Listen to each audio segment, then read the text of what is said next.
இதை சார்ந்த விமர்சனங்களுக்கு வருகின்றேன்.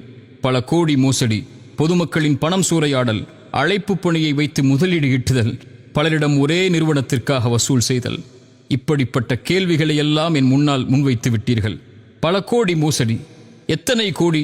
ஒருவர் சொல்கிறார் 2 கோடி, இன்னொருவர் சொல்கிறார் 10 கோடி, இன்னொருவர் சொல்கிறார் 50, 100 கோடி என்று.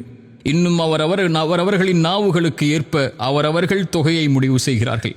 இதில் எது உண்மை? இதை என் இறைவனும் நான் தொழில் நடத்தும் நாட்டின் அரசாங்கமும் என் வங்கிக் கணக்கும் தான் அறிந்தவை. இதை பொதுவெளியில் வெளியிட நான் சமூகத்தை வைத்து இயக்கம் நடத்தவில்லை.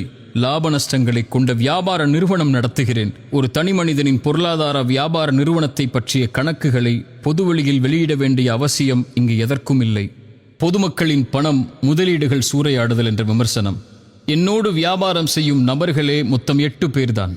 இவர்கள் சொல்லும் சமூகமா, பொதுமக்களா? இவர்கள் நேற்று இன்றுதான் என்னோடு வியாபார தொடர்பில் உள்ளவர்களா? இவர்கள் வியாபாரத்தில் எந்த அடிப்படையும் தெரியாமல் நான் அழைப்பாளன் என்பதால் மட்டும் லாபத்தை எதிர்பார்க்காமல் முதலீடு செய்தவர்களா? இவர்களுக்கும் எனக்கும் உள்ள தொடர்பு, கொடுக்கல் வாங்கல் சமூகத்தின் மத்தியில்தான் முடிவு செய்யப்பட்டதா? சில நபர்களுக்கும் ஒரு நிறுவனத்திற்கும் நடக்கும் கொடுக்கல் வாங்கல், லாப நஷ்ட பகிர்வு ஏன் சமூகத்தின் மத்தியில் பொதுவெளியில் விமர்சிக்கப்படுகிறது? சமூகத்தில் உள்ள எல்லா வியாபாரிகளின் வியாபார தொடர்பும் கொடுக்கல் வாங்கலும் இப்படித்தான் பொதுவெளியில் விமர்சிக்கப்படுமா? யாராவது இதை ஏற்றுக்கொள்வார்களா? ஒரு அழைப்பாளன் பொதுவெளியில் இருக்கிறான் என்பதற்காக அவனுடைய தனிப்பட்ட பொருளாதார கணக்குகள் பொதுவெளியில் பகிரப்பட வேண்டும் என்பதுதான் நீதியா?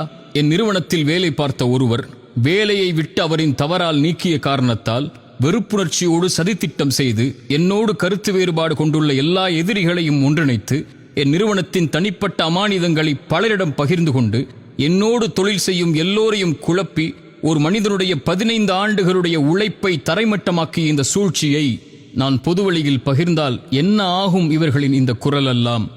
இந்த சூழ்ச்சியில் அழிந்தவனும் கேள்விக்குள்ளாக்கப்பட்டவனும் நானாகவே இருந்துவிட்டு போகின்றேன். என்ன ஆனாலும், என்ன அநீதம் என் மீது செலுத்தப்பட்டாலும் நான் யாருக்கும் அநீதம் செய்யப் போவதில்லை.